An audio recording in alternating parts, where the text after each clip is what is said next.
Friends, welcome to all of you in the Mangnade biology classes. Okay, you are all welcome. Student, हम लोग अभी जो question discuss कर रहे हैं वो है cell cycle and cell division chapter से रिलेटेड। और क्वेश्चन में पूछा गया है in the nucleus of an egg amount of DNA is present. Okay, nucleus के अंदर अमाउंट ऑफ डीएनए जो है कितना दिया है उन्होंने।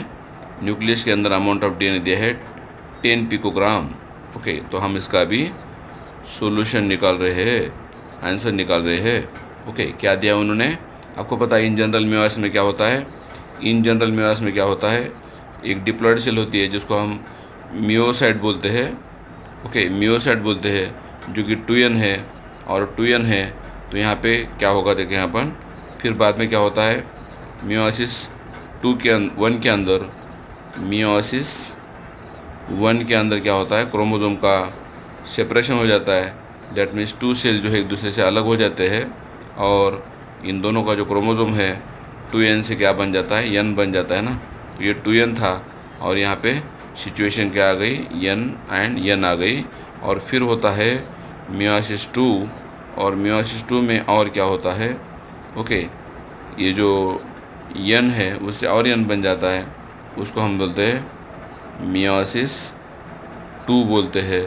और फाइनली कितने सेल बन गए फिर, 1 2 3 एंड फाइनली 4, ऐसे 4 सेल बन जाते हैं। और ये चारों सेल के अंदर जो अलग अलग क्रोमोसोम है वो जेनेटिकली अलग डिफरेंट है। क्योंकि मियोसिस खासियत ये हुई है क्योंकि जो क्रोमोसोम बनते हैं मियोसिस 2 के एंड में वो हैप्लॉइड रहते हैं। तो यहाँ पे क्वेश्चन में आपको दिया गया है कि एक जो है यहाँ पे हम कंसिडर कर रहे हैं ये पूरी एक है और एक जो हैप्लॉइड है, और हर एक के अंदर 10 पिकोग्राम है ना, 10 पिकोग्राम उन्होंने क्वेश्चन में दिया गया है। हर एक के अंदर कितना है डीएनए, 10 पिकोग्राम दिया है। Then present find out the amount of DNA which will be present at the end of G2 phase. तो आपको पता है हम अगर सेल साइकिल ऐसे निकालेंगे, सेल साइकिल निकालेंगे तो सेल साइकिल में आपको पता है G2 के बाद होती है M फेस।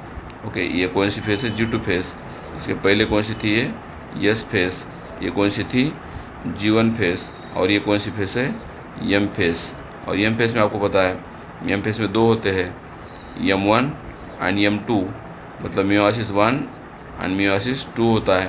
तो आपको पता है मियोसिस 2 के एंड में क्या होता है, फिर मियोसिस 2 के एंड में अपने को एक मिल रहे ना, जो कि हैप्लॉइड मिल रहे।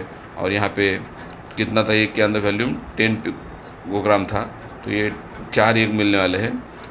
और मियोसिस 1 के एंड में क्या मिलने वाला है, अपने को 2 सेल मिलने वाले हैं मियोसिस 1 के एंड में।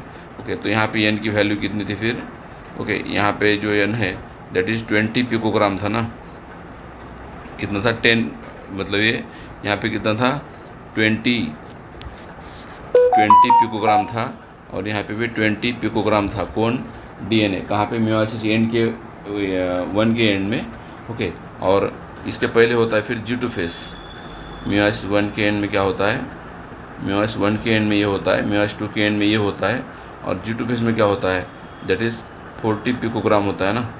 G2 फेस में कितना है, 40 पिकोग्राम। क्योंकि डायग्रामेटिकल देखोगे आप तो यहाँ पे ये जो है दैट इज़ 40 पिकोग्राम है, कहाँ पे, G2 फेस में। ये है G2 फेस। ये है मियोसिस 1 के एंड में, M1 के एंड में होता है, मियोसिस 1 के एंड में होता है ये वैल्यू 20 पिकोग्राम। और ये होता है मियोसिस 2 के एंड में 10 पिकोग्राम। तो इसके अकॉर्डिंग आपका जो क्वेश्चन का आंसर आ रहा है दैट इज़ डी ऑप्शन आ रहा है, दैट इज़ 40 पिकोग्राम जो है डीएनए रहेगा, कहाँ पे, G2 फेस के अंदर।